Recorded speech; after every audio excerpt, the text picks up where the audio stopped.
very much, everybody. Thank you. Going to go down as one of the great prime ministers you watch. Thank you.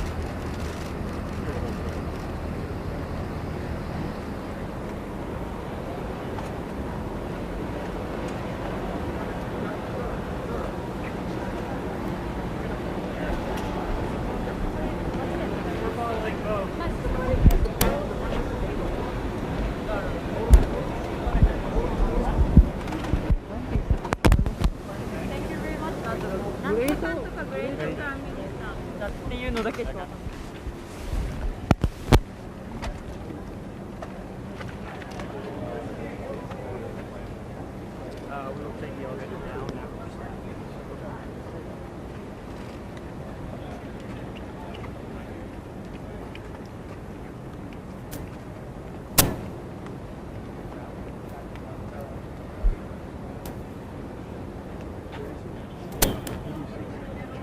Prime Minister.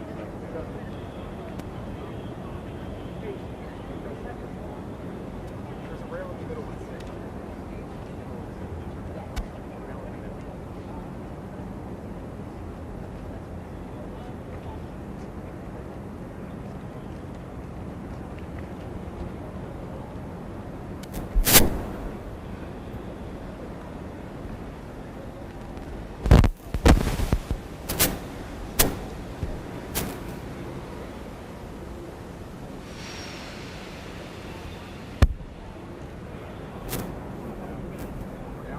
Back up. Come back up.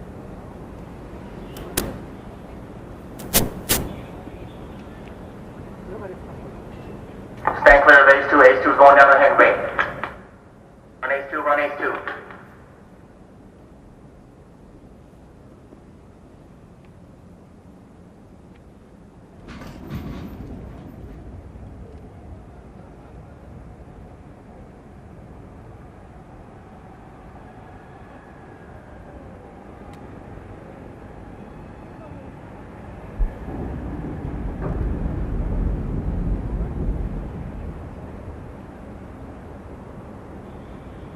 Yeah.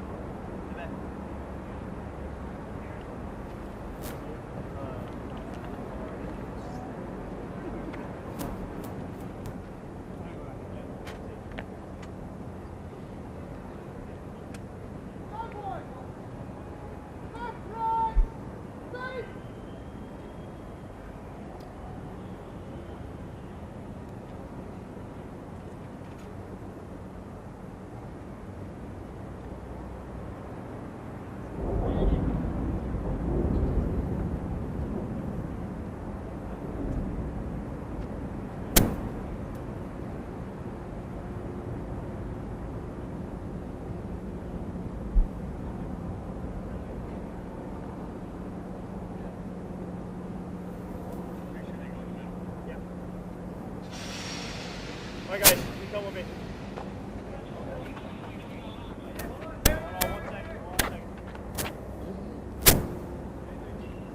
Good. Alright, we're good. Oh boy. I'm really scared. File in the middle, please.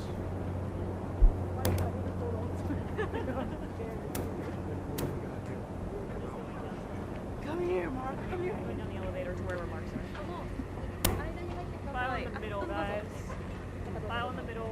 中入りください。結構早いので。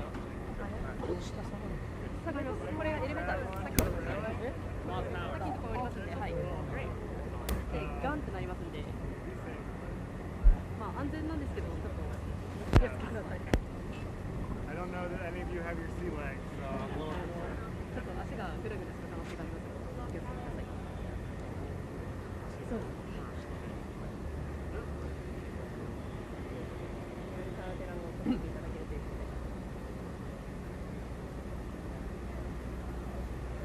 Power, sir, you want it a little longer? Get out of here. Sorry. That's usually the name of the pilot. Aircraft.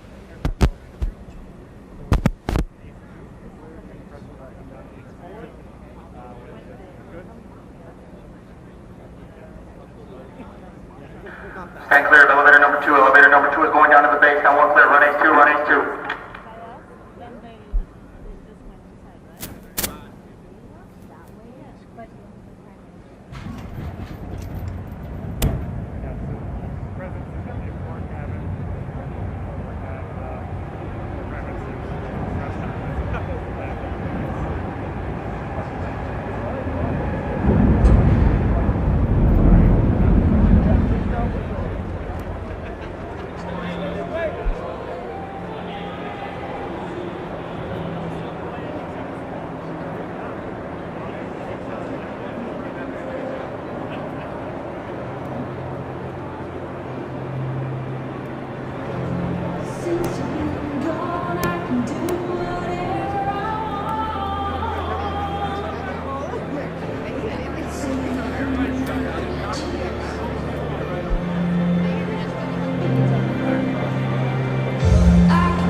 Ladies and gentlemen, the President of the United States, Donald J. Trump.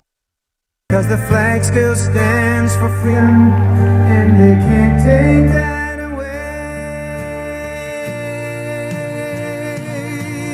And I'm proud to be an American, where at least I know I'm free. And I won't forget the men who died, who gave that right to me. And I gladly stand up next to you and defend her still today. Cause there ain't no doubt I love this land. God bless the USA.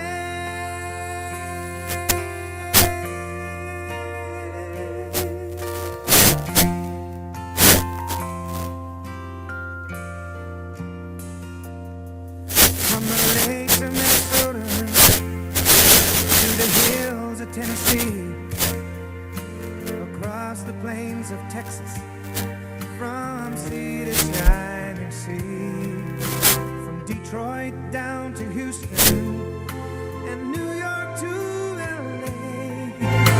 There's pride in every American heart, and it's time we stand and say that I'm proud to be an American, where at least I know I'm free. And I won't forget the men who died, who gave that right to me. And I gladly stand up next to you and defend her still today. Cause there ain't no doubt I love this land. God bless the USA.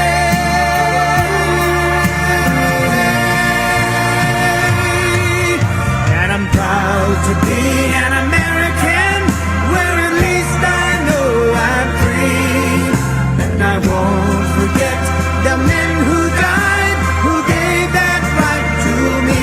And I gladly stand up next to you and defend her still today. Cause there ain't no doubt I love this land. God bless the USA.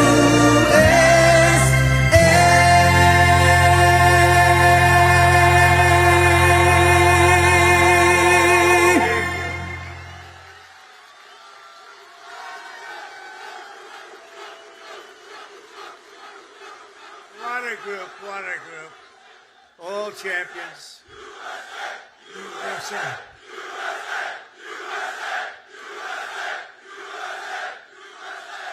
Well, thank you very much. A big hello. This is a special group of patriots, champions, winners. You are winners. Oh, I'd love to have your job. I'd love to have your job. And a very special hello to the greatest sailors anywhere on the seas, the incredible men and women of the United States Navy. Very special people. Thank you very much. It's a great honor. Great honor to be here. But I'm thrilled to be here among thousands of proud American patriots aboard the 100,000 tons, that's a lot of tonnage, forward deployed symbol of American might, power, and prestige, the legendary USS George Washington. This is some ship. They don't make them this way anymore, but we're not supposed to say that, but they really don't. This is great stuff. This is really an incredible GW, they call it GW, right? And we've come this afternoon to celebrate the strength and the skill and service of everyone on this ship. So we're going to all relax. We're going to have a good time. We're not going anywhere, you know. If you go back to Washington, it's like 2 o'clock in the morning.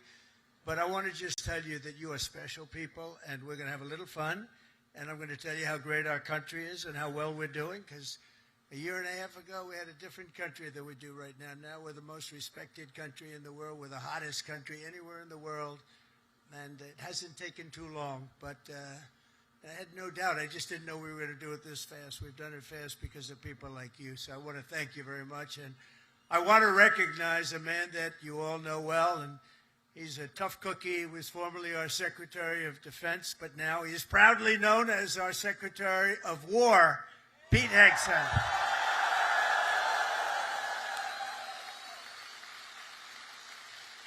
And, you know, I don't say this. He gave up a hell of a job. They were going to pay him millions of dollars. They didn't want him to leave. That crazy fox, they didn't want him to leave. But he wanted, you know, every time I'd go on that show, all he wanted to talk about is the military.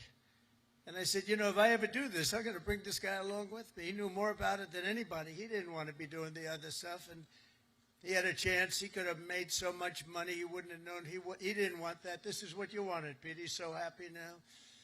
Those drug ships aren't coming in anymore. We can't find a ship. There's no ships coming in with drugs, you know. It's like he's been incredible. So thank you very much, Pete. You gave up a lot. We appreciate it. Thank you. And unlike past administrations, we will not be politically correct. You don't mind that, do you? When it comes to defending the United States, we're no longer politically correct. We're going to defend our country any way we have to, and that's usually not the politically correct way. From now on, if we're in a war, we're going to win the war. We're going to win it like nobody ever before. You know, we'd go in, we'd blast the hell out of countries. Shouldn't have gone in. By the way, if you don't go in, that's even better. We don't have to go in, peace through strength. But, you know, we'd go in, we'd win, and then we'd leave. They used to say, to the victor belong the spoils. Well, we'd be the victor, then we'd leave, because we had people that didn't know what the hell they were doing. But we're also very honored to be joined by hundreds of our incredible Japanese partners, and they are incredible. Thank you very much. Thank you.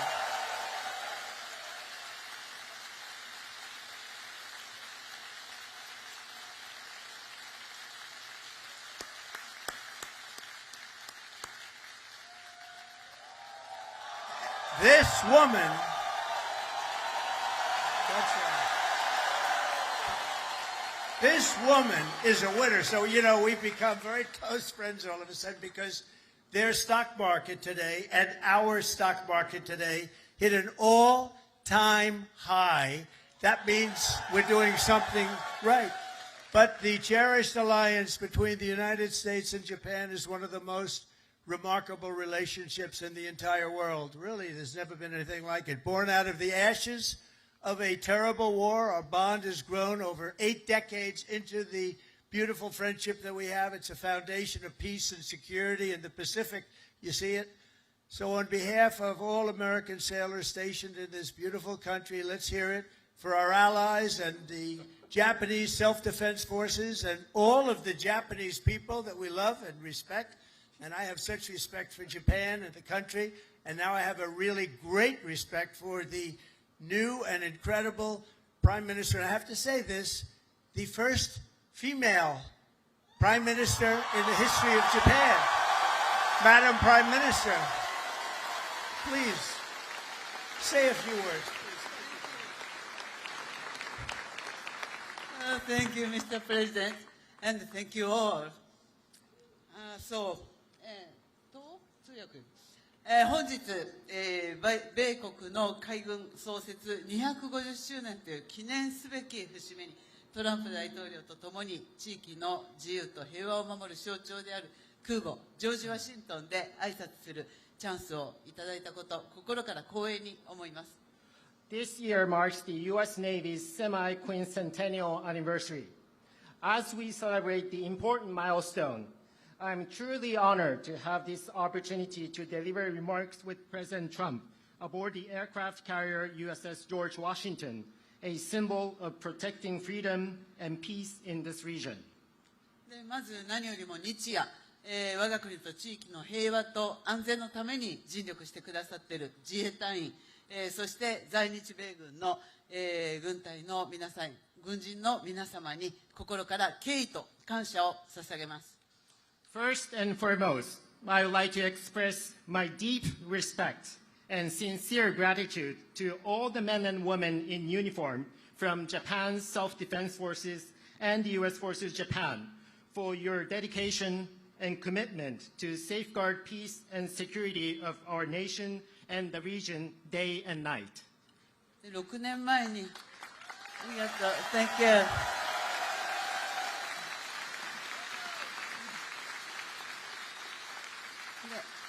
6年前、この横須賀の地で、トランプ大統領と、亡くなった安倍晋三、総理が、日米が共に手を取り合って、この地域の平和と安全を確保していくという決意を示しました。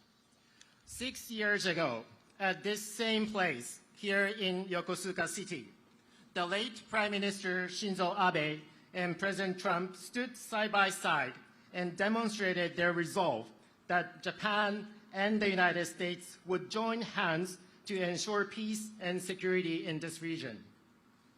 今ここに再び日米の最高指揮官が並び立ったこの機会に、私はその決意を引き継ぎ、インド太平洋を自由で開かれたものとし、そして地域の平和と繁栄の礎とする決意を新たにしました。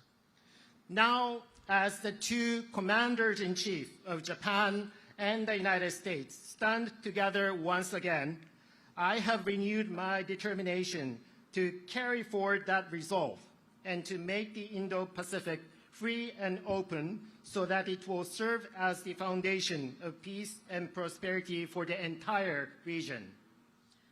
今、我々はかつてないほど厳しい安全保障環境に直面しています。平和は言葉だけではなく、確固たる決意と行動によってこそ守られます。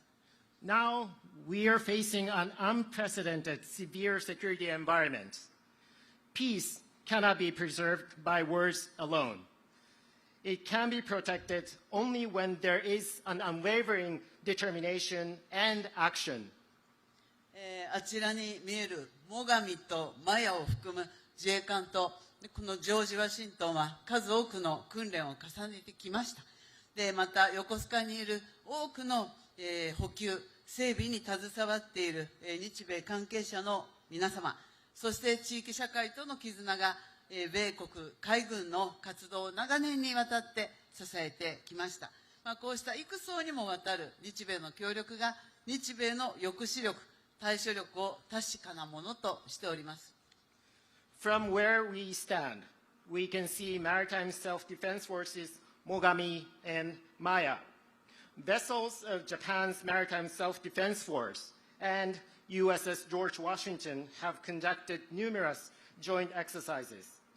Just as importantly, there are so many Japanese and American personnel working for logistics and maintenance here in Yokosuka. And there's also a strong sense of bond with the local community here. Those are what have been supporting the activities of U.S. Navy over the years.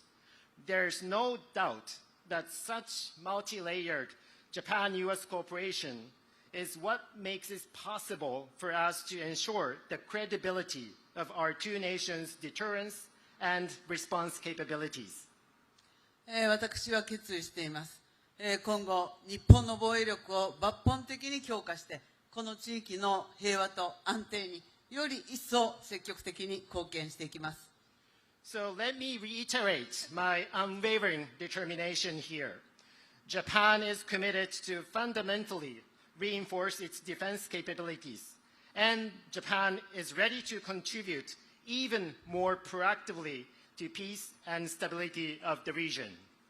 そのことにより、トランプ大統領とともに世界で最も偉大な同盟になった日米同盟をさらなる高みに引き上げてまいります。Through these efforts, together with President Trump, I am determined to elevate the Japan-U.S. alliance, which has already become the greatest alliance in the world, to even greater heights. 日米は共に帆を掲げ、自由で開かれた海を進みます。この横須賀から紡がれる航路は、日米の絆を輝く未来へと導くことを確信しています。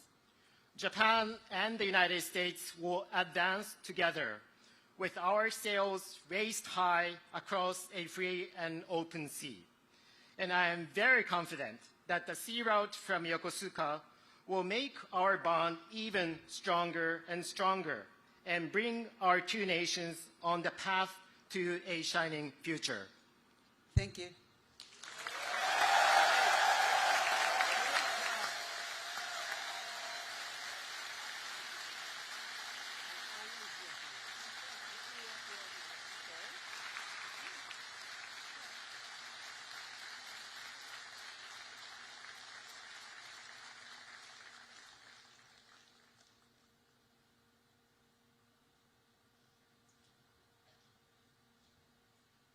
was beautiful. Thank you very much. And we will have a long, good relationship, and we'll have fun doing it. You know, you have to have fun, although sometimes it's never fun. She's tough to negotiate with, I want to tell you. But I'm delighted to report that I've just approved the first batch of missiles. You saw a couple of them coming down with me. I hugged them. We need them. They're the best in the world. Nobody has them like we have them. They all want our missiles. That's the problem. Everybody wants them. But it's the first batch of missiles to be delivered to the Japanese self-defense forces for Japan's F-35s.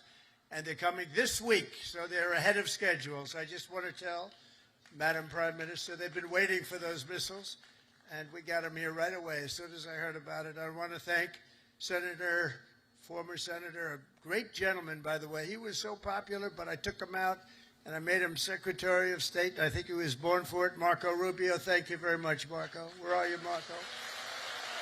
Great guy. Great job. He was born for it. Ambassador George Glass, thank you very much, George. Good job you're doing. Thank you. And many of our outstanding uniform leaders with us today, including the head of the Indo-Pacific Command, Admiral Samuel Paparo. Where is Samuel? Oh, hello. Good, but these are good-looking people. Could make a movie with these guys. They're like Central Cat. Look at this group of people. Commander of the U.S. Forces, Japan, General Stephen Jost. Thank you, Stephen. Thank you very much. The commander of the 7th... Oh, that's a big deal. I think, do you want to switch jobs for 1 week? Only for 1 week, all right. 7th Fleet, big stuff. Vice Admiral Fred Kacher. Fred, thank you very much. That's great. And the commander of Carrier Strike Group 5, Rear Admiral Eric Pappy Andoze. Hello, Pappy. That's great. Good. Thank you very much. And, of course, we can't forget about your command triad aboard the George Washington. There's nothing like this one. This is a beauty. And I hear your commanding officer is a big Alabama football fan. You know, I love Alabama. I love Alabama. Captain Timothy Waits, and let me just say, roll Tide. You know, I love Alabama. Roll Tide. Where's Timothy? Where's Timothy? That was a hell of a game this week. I don't know how the hell you pulled that one out. That was, if you didn't win, I wouldn't have mentioned it. I would have just introduced you. I wouldn't have. But you came back from oblivion. Isn't it nice coming back? You know, coming back is good. Thanks as well to your XO, Captain Patrick Blind. Patrick, where is he, Patrick? Patrick, thank you. Highly respected person. All of these people are the best. Look at them. I mean, you look at them. They could have any job they wanted. They could walk down to Wall Street, make a fortune. They wouldn't do that. They like what they're doing, and nobody does it better, as well as really one of the most important people on the ship. Have you ever heard of Command Master Chief Tony Roberts? Have you ever heard of him?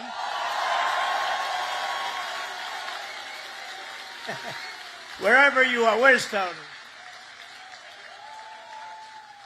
Thank you. Thank you, Tony. He's a popular guy. And as many of you know, this month we're celebrating a truly momentous anniversary.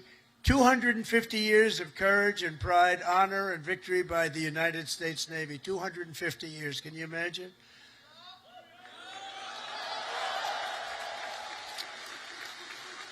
And 3 weeks ago, Melania and I flew to Naval Station Norfolk. I think many of you probably know that, and witnessed an unforgettable display of pure American dominance at sea. It was incredible to watch. They gave us some play. Then I said, slow it down, costs a lot of money. Let's save it. You know, let's relax a little bit. They gave us some great display, from the thunderous roar of the guided missile destroyers, never saw anything like it, to the spectacular sight of nuclear submarines all over the place, to the unstoppable force of another great American aircraft carrier. One thing was clear, that no enemy will ever even dream of threatening America's Navy. There's no Navy even close, not even close. You hear about some of them doing ships, but nobody can do what we do. Nobody has what we have. And we also have the best equipment that rides along in those ships. You see that. Nobody makes equipment like we do. Nobody makes the ammunition, the weapons, the missiles, the planes, none of it. And if they do, the American sailor stands ready to crush them and sink them and wreck them and blast them into oblivion, right? We have to.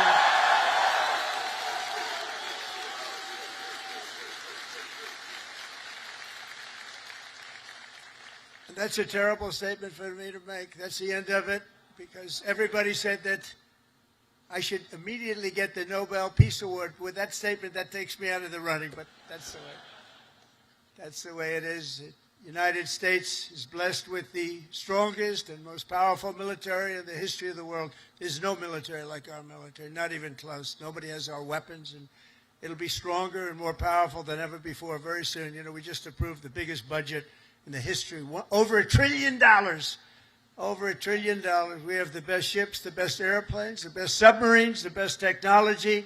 But above all, we have America's military. It's the best people. It's all about the people, ultimately. You have to work all of that fancy stuff that we make better than anybody else. The fact is, we do make the best weapons, but if you don't have the right people to operate those weapons, they don't mean much.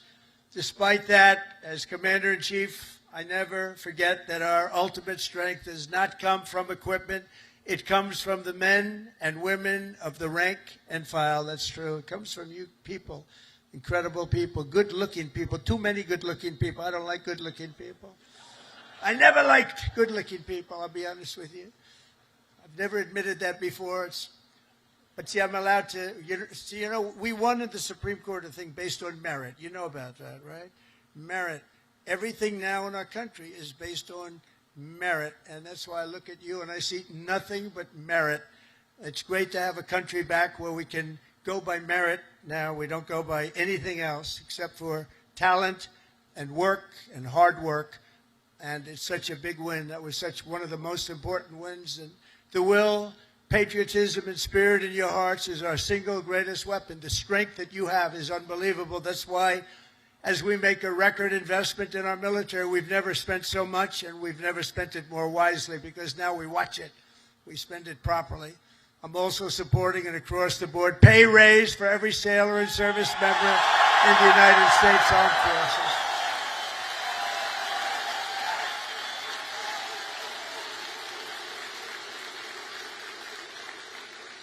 Now, if you don't want it, you want to give back to your country, just let us know. We won't give it to you. Is there anybody in that category? Huh? But now, all we really have to do is get the Democrats to approve it. But they'll come along. They always do, you know. They always do. And because I heard that the sailors on the George Washington took a hit to your family separation pay, you know what I'm talking about, right? You took a little hit to be here, right? By returning to the port, you returned early for this event. I am delighted to announce that as your sort of boss, I don't feel like your boss, but I guess I am. At least you'll be happy about this one. At my direction, we're going to make sure that you receive the full amount that you were owed for the deployment. And we're not going to deduct anything because you came in to listen to your commander. I'd like to be an admiral. I always wanted to be an admiral, to be honest. Don't tell the other people that I love so much. You know, they sit around the table, they have all those beautiful stars and stripes. But I'll tell you what I love. I always love the admirals. I love those uniforms. And I look at these guys. I don't think I would have done very well if I had to compete with these people. They're too good. But I always felt that the Navy is a very special group of people. And I see it when I see you. I see it over the past 11 months. The spirit of our military has been soaring like never before. You know that. The spirit of our country has been soaring. After years of recruiting shortages, and we had bad ones. It was embarrassing, frankly. During my campaign, before the election, November 5th, after that, it all changed. After we won, it all changed. And now we have waiting lists with record numbers trying to join the U.S. Navy and all of the armed forces. We have literal waiting lists, and I'm pleased to report that 2025 was the Navy's single best recruiting year in many generations. That's pretty good, isn't it?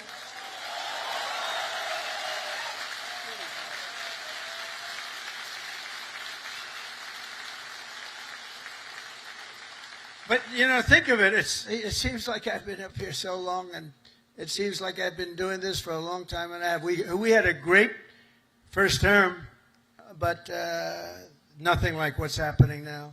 We had the greatest economy in the history of our country. I rebuilt the military in the first term, and then they gave a lot of it away to Afghanistan. But it was really just a tiny speck, but it was the concept of what it was. But we rebuilt the military, and we did so many things in the first term, but we're blowing it away right now. But think of it, just 1 year ago, I was in the middle of a campaign. Can you believe that?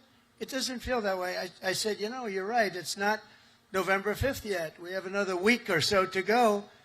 I was campaigning 1 year ago.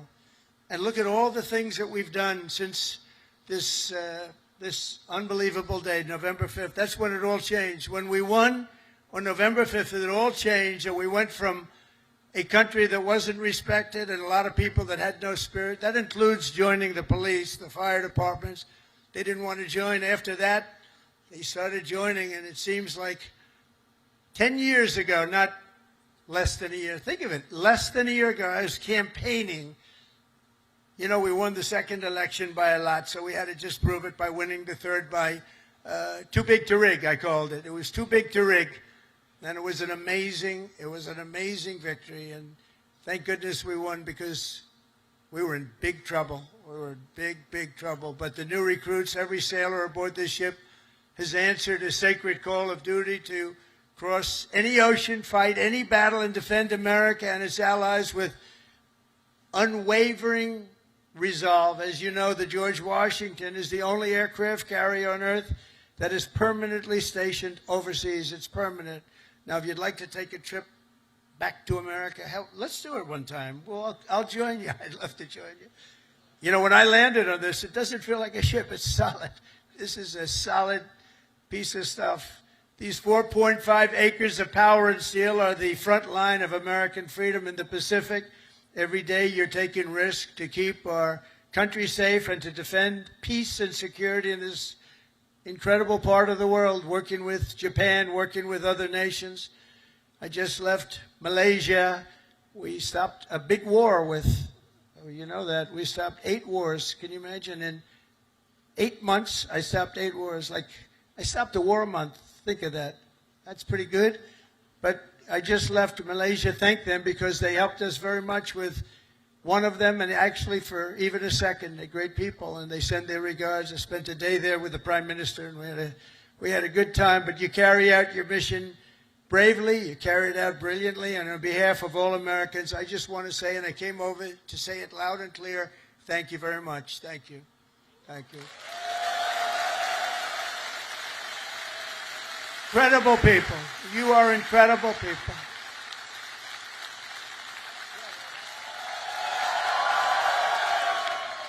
They actually have the best location, because if they're really good looking, they end up in Hollywood. You know, you're not going to, you have a great look, but you're not going to end in Hollywood. They can just see the back of your head, all the media. Look at all the fake news back there. But 2 years ago, Naval Air Crewman 3rd Class James McCall was just a few months into his first fleet tour with the Golden Falcons helicopter squadron, when he and his crew were called on a search and rescue mission to find 3 missing Navy divers. Incredible, brave guys, the divers. But they were stranded at sea and right off the Japanese coast. They were exhausted and assuming they were going to die. They assumed they were going to die. But with unbelievable focus and skill, crewman McCall was able to find and help rescue all 3 divers in the water below, saving his fellow sailors. And James is with us today as a shipmate on this carrier. Crewman McCall, thank you very much for your incredible bravery, and we salute you. Where is James? Where are you, James? Whoa. Come up, James. Get up here, James. Come up here. Look at this guy. He's a good-looking guy. Get out of here, James. I don't want you up here. No, come here, James. Nice to meet you. You want to say something? Come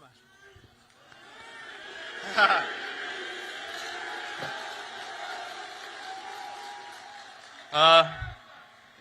I just want to say I appreciate all my fellow shipmates. What I did back then in Iwakuni, it was heartbreaking for losing those loved ones down there, but we brought some back whenever we went down there. And just God bless America and all my fellow shipmates. Appreciate it. And stay a bad Larry.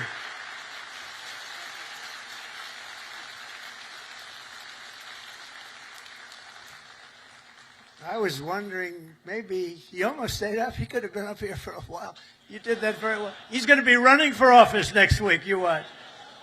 Great job, James. A lot of bravery, too. But as James' story reminds us, the Navy is a family and a team, and each of you has a vital role to play. Gathered here this afternoon are some of those whose toil and sweat gets our magnificent planes in the air and brings them safely back home. And we have the shooters and the gear dogs and the paddles and the white shirts and, of course, the blue shirts, the yellow shirts, the red shirts on the flight deck.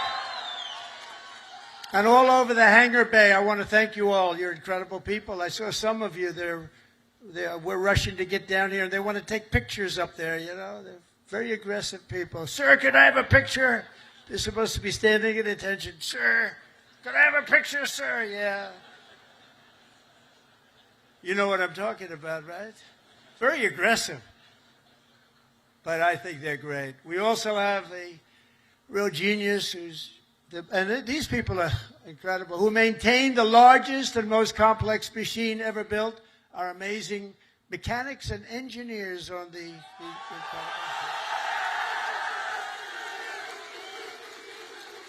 And I asked your captain, you know, I'm building aircraft, I'm building a lot of things, but I said, Captain, you got to tell me something. I know a lot about these ships. I know a lot about these things, building. I want to know, catapults, which is better, the electric or the steam? Okay, ready? Or you guys, that's what you do, right? This is so much better. You know, they go out, hire a consultant for millions of dollars that was never on an aircraft carrier before. So they switched to electric. I disagree with it, but it's all right. Let me ask you, we're going to go steam first and then electric.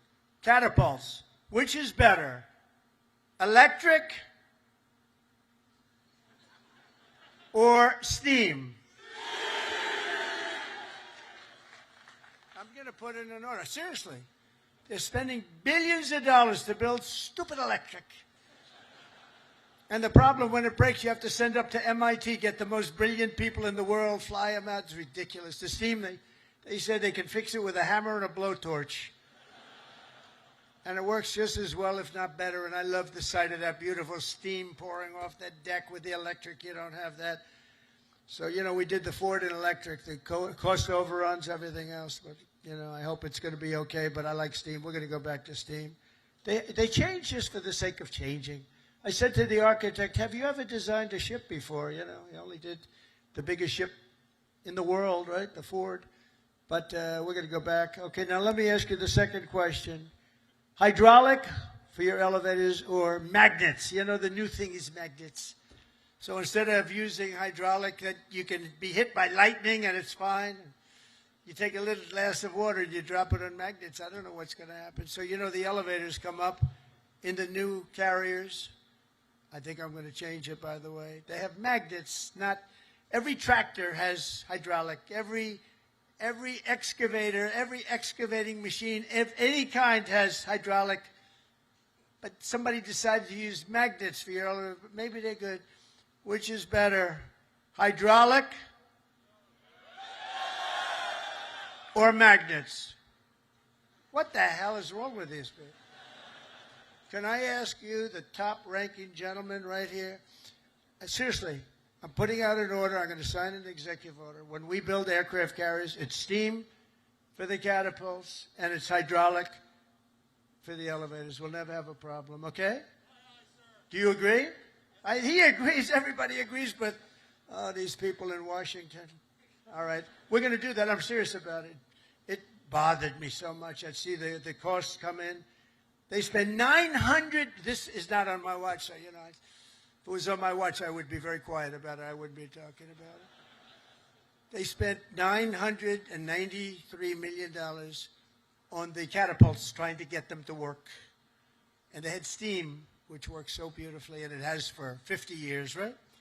So we're going to go back. Seriously, fellas, I want to make that change. I'm going to do an executive order. I'm not going to let them continue to do this.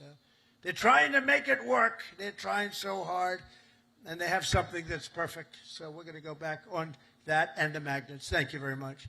And, of course, we cannot forget the daredevils and the pilots of the famed Carrier Air Wing 5, known as Team Badmen. What the hell is that all about?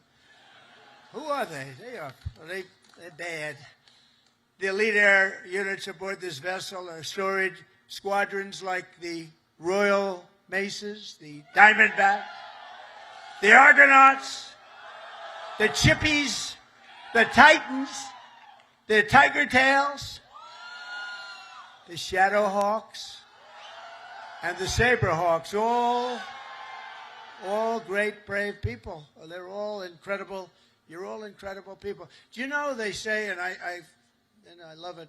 I love aviation. I actually had a brother who was a pilot. And see, Biden used to say he was a pilot. He was a pilot. He was a truck driver. Whoever walked in, he wasn't a pilot. He wasn't much of a president either, to be honest with you. That I can tell you. That we all know. But they say the hardest thing to do is landing a plane on an aircraft carrier. You ever hear that? And great pilots can do everything. They're great pilots, but they can't do that. It's a very special talent. So the people that do that are in this room, you're a very small group of people. Tremendously talented pilots cannot do it for a lot of reasons. There are a lot of reasons. A lot of it's right up here. So I have great respect. The hardest thing you can do as a pilot is land. You know that this ship is so big. But when you're up there in the Pacific or the Atlantic and the waves are crashing and it's getting dark, or it is dark, which is even worse. Getting dark is better. But when you're up there, they say it looks like a little needle in the ocean. It's just a very little thing, and you're landing on top. So I have great respect when I see them land. 3 weeks ago they were landing and doing it beautifully. They're very, very talented people, and nobody embodies skill and nerve and swagger and the attitude like a U.S. naval aviator. So I have great respect for you all. Thank you very much. It's one of the reasons I'm here. That's why I'm here, not someone else. I didn't need this. I didn't need the whole damn job. I could have had I had such a beautiful life. But you know what? We're making America greater than ever before, and that's why I'm doing it. And we are doing numbers that nobody's ever seen, nobody ever even thought possible before. Think of it. A year ago, we were a dead country. We were like a dead country, and now we have the hottest country anywhere in the world. There's nobody even close. It's pretty amazing, I'll tell you. None of it would be possible. All of these things that we're doing, all of the respect that we have, it's really because of people like yourself and the armed forces generally. It's amazing the job that you all do. None of it would have been possible. And all of those important missions in the Navy, the devoted members of the Food Service Division serving up to 14,000 meals every single day. How's the food? Good? They say it's good. Is it good? I hope it's good. It's probably my kind of food. I like that kind of food. But they don't get the credit they deserve. I want to just thank them very much and congratulate 14,000 meals. Let's also hear it for all the sailors holding the American flag high at Seafay, as well as the crews from the ferocious Desron 15. Desron 15.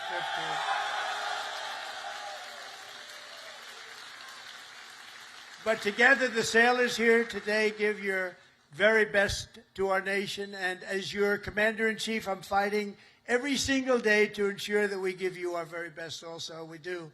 We do. We're giving you everything. We're giving you more than anybody's ever given. We're bringing it up to a standard that nobody's ever seen before. We're starting to make ships. Also part of our deal with the trade is we're starting to make ships. We used to be number one at making ships, and then we lost our way. But now we're starting to make ships again, and we'll do it very soon. It's not going to take that long, but it's a process. It's not like making a bullet. It's not like it's a big, long process. We've got it going, though, I think, in the right direction. I think within a short period of time, the Philadelphia yards, as an example, is now owned by a group that's going to be making a lot of ships, a good group of people. And we're going to be working also with Japan on making ships. We're going to make a lot of ships again. Used to think of it, we were number one. And then over the years, they just lost their way. They started making other things. They stopped making ships. So we're going to be making ships again. We've more than, think of this, $17 trillion, trillion with a T, pouring into the United States of America from all over the world. And that's the biggest number in the history of any country. And by the time, and this is in 8 months, really. We're here 9, but this is in 8 months. Over $17 trillion. As an example, the last administration did less than $1 trillion in 4 years. We did more than 17 trillion in 8 months. And I think by the time we finish up our first year, we're going to be over 20 or $21 trillion of money coming into our country. And I want to thank Japan, because Japan is making big investments into the United States, and they're very happy because the stock market's gone up very nicely. We've made Japan a lot of money. That's okay. But they're a big investor in our country, and we like that. But think of those numbers. We weren't doing it anywhere near. We were laughed at, and now they're all saying they've never seen anything like what's happened in such a short period of time. And I was just told by the Prime Minister that Toyota is going to be putting auto plants all over the United States to the tune of over $10 billion. So that's Toyota. So go out and buy a Toyota. And that's a lot to do with, because right now we have all the AI plants. We have so many things happening in the United States. And it's because of November 5th, Election Day. But it's also because of tariffs. The tariffs have been so good. We're taking in trillions and trillions of dollars. I heard them before I came up. I heard you're all on television now. They're talking to all the networks. Everybody's covering it. Look at these characters back. Look at all of them. And and they were talking about the tariffs. The tariffs have, nobody understood tariffs like I understood tariffs. And the tariffs are having people go into our country and spend tremendous numbers like we've never seen. And that brings jobs with it. It brings jobs. It brings importance. It brings everything. It brings a strong military. It brings a lot of things to other countries. I mean, if you look at some of the deals that we did, if India is going to go to war with Pakistan, and as you go to war, we're not going to do any trade.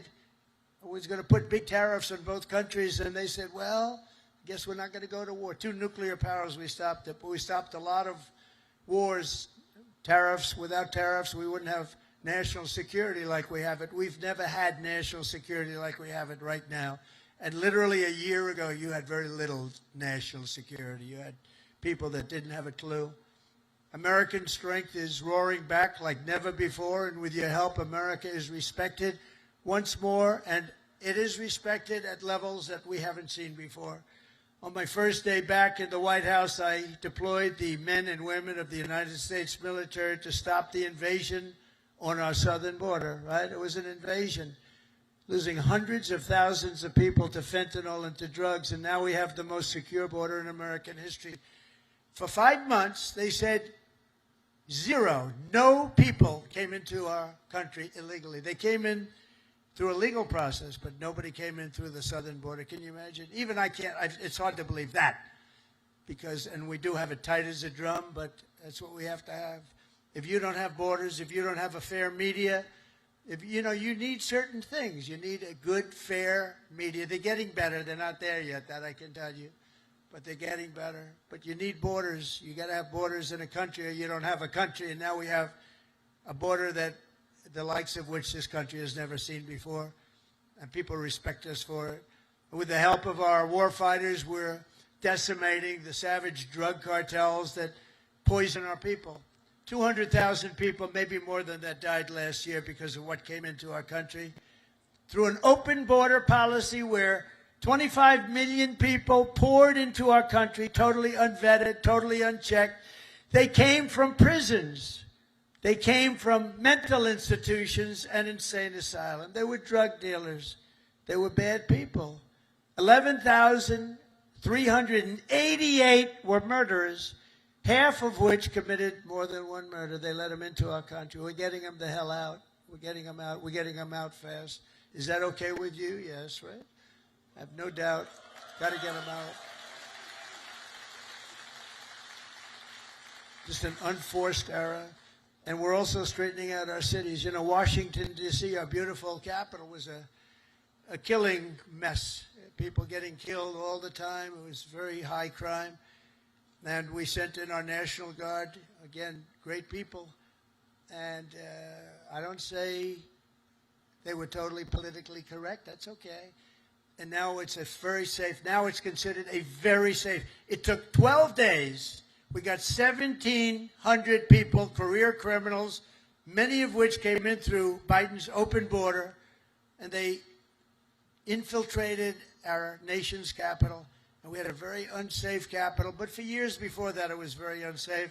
Now it's as safe as there is anywhere in the country. You can have your daughter, your girlfriend, your wife, your boyfriend walk right in through the middle. Nobody's going to touch them.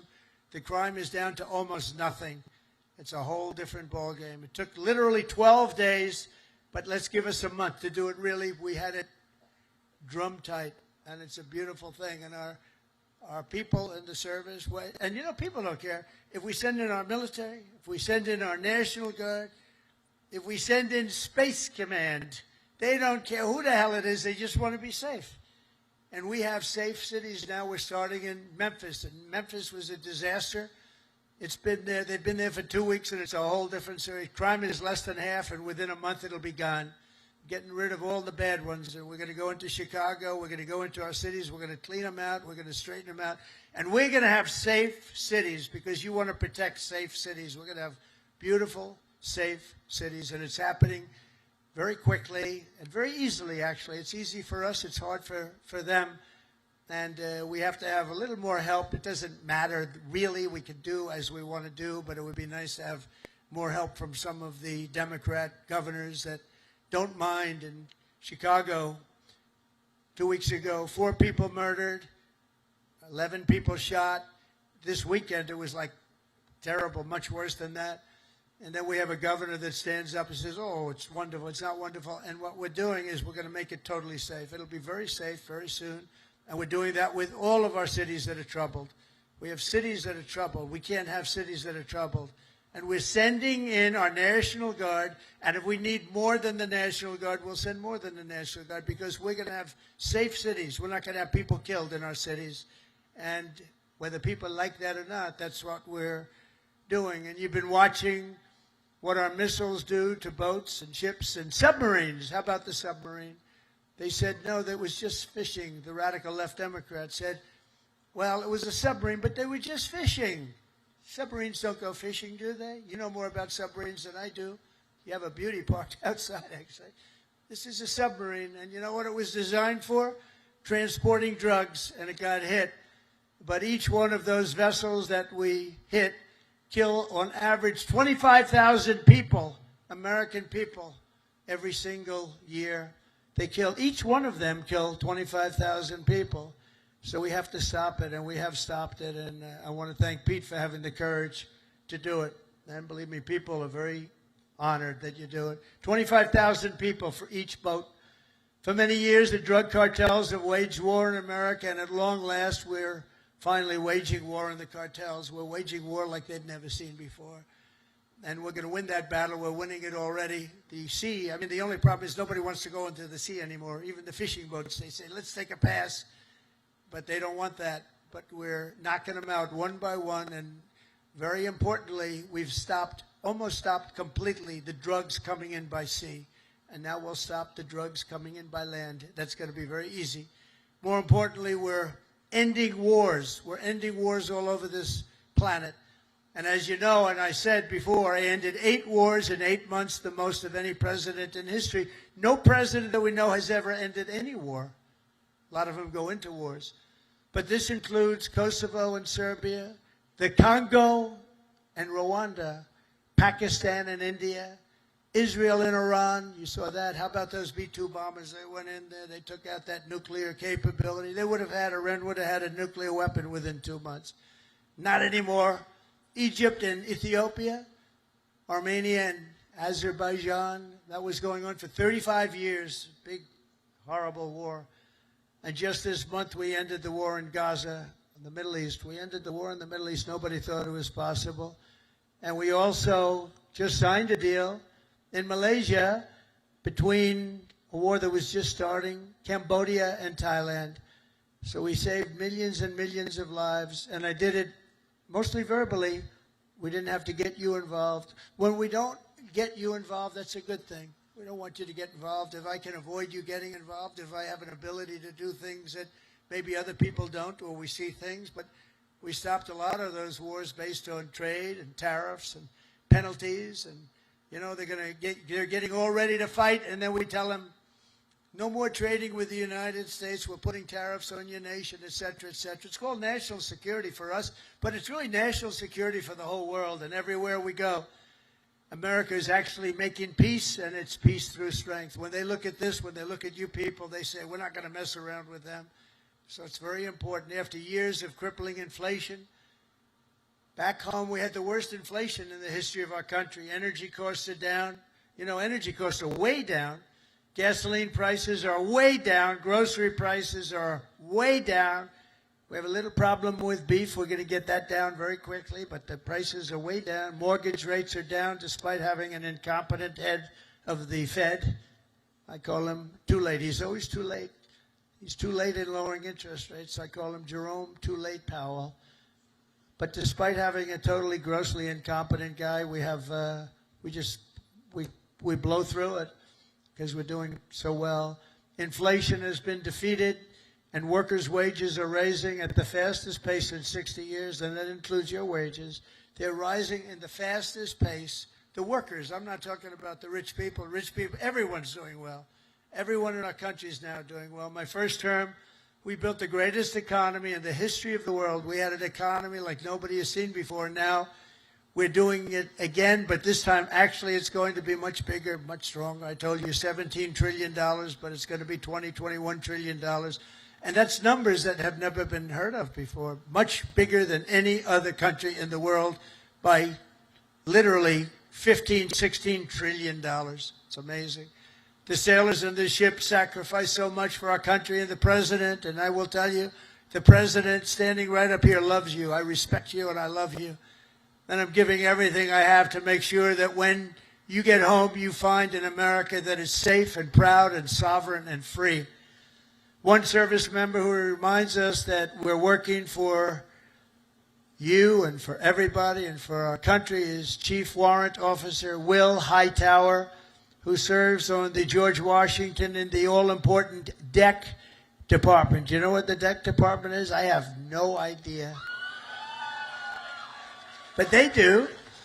In April 2024, Will sailed away from Norfolk, leaving behind his wonderful wife, Megan, their precious 6-year-old daughter, and their 1-year-old son. In the past 12 months, he has only been home for 3 weeks total, 3 weeks. An enormous sacrifice, very tough on the family, but an experience everyone on the ship really knows very well.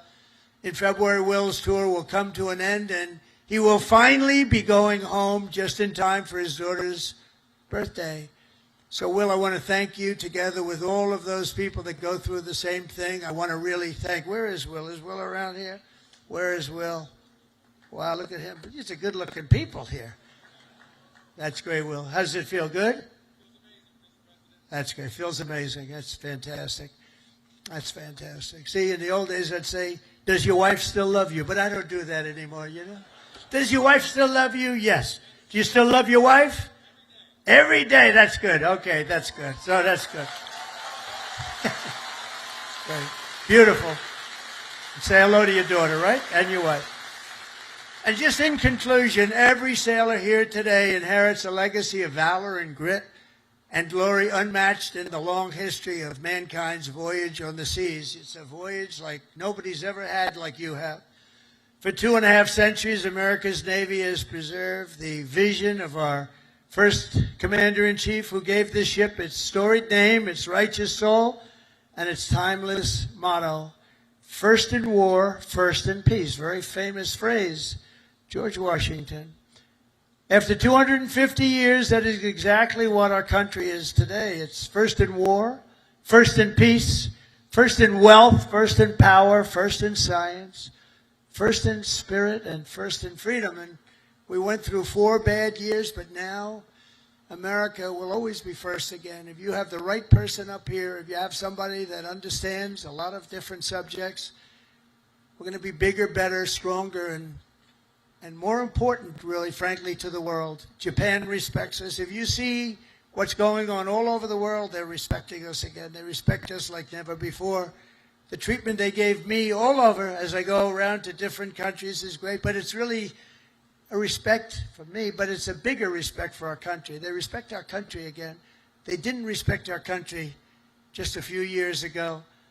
From Boston Harbor to Hampton Roads, and from Caribbean Sea to the Red Sea, from the Atlantic to the Pacific, and from the Persian Gulf to what is now known as the Gulf of America. Isn't it nice? They say it now routinely. I heard the news today. The Gulf of America, weather is wonderful. They don't say it with a smile. It's called the Gulf of America. How did that happen, right?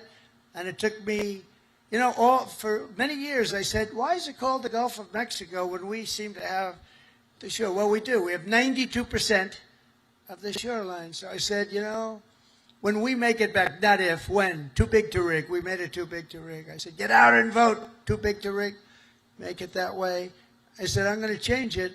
And one of the first things I did is I changed it. Nobody could even fight it. They tried. We got sued all over the place. We won every suit. And it's now officially the Gulf of America. Isn't that nice? But our sailors have written honor, greatness, and triumph into the pages of history. What you're doing is incredible, and it's an incredible time for our country. On gun decks and flight decks and torpedo rooms and cockpits, the men and women of the Navy have poured out their blood and sweat and tears to defend the land of the free and the home of the brave.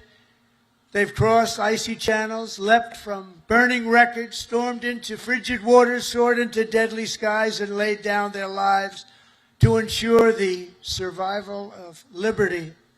Now, all of us here today carry on that noble mission, and no matter what challenge comes our way, no matter what danger we face, we hoist our great American flag very, very high. We race into the waves, and we rally to that immortal battle cry of the American sailor, damn the torpedoes, full speed ahead, right? Together with our incredible Japanese allies and all of our allies all over the world, we stand strong, we stand proud, we will stand taller than we've ever stood before, and we will be freer and braver and more brilliant than ever before. And we will fight, fight, fight, and we will win, win, win. And I want to thank everybody at the USS George Washington and the U.S. Forces Japan. God bless our military. God bless Japan. God bless the United States of America. And God bless our Navy. Thank you, everybody. Thank you. Thank you very much.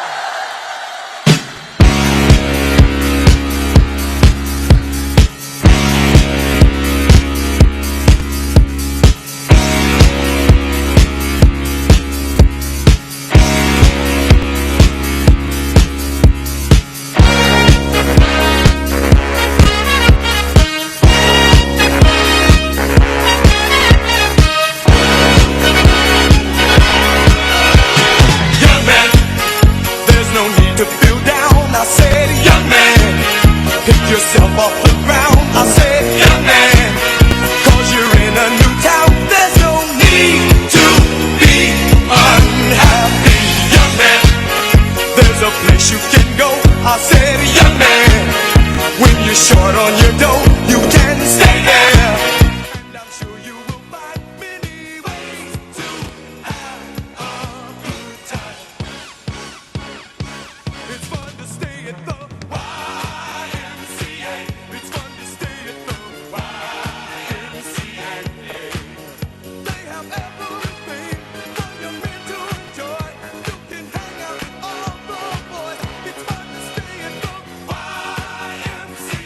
It's fun to stay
once in your shoes. I said I was down and out with the blues. I felt no man cared if I were alive. I felt the world was so tired. That's when someone came up to me and said, young man, take a walk up the street. It's a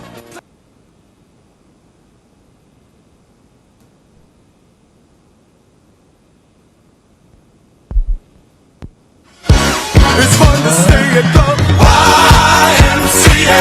It's fun to stay at the YMCA. They have everything like a Go to Times Square, take a picture of me with a Kodak. Took my life from negative to positive, I just want y'all to know that. And tonight, let's enjoy life. Pitbull, Naya, Neo, that's right. I'm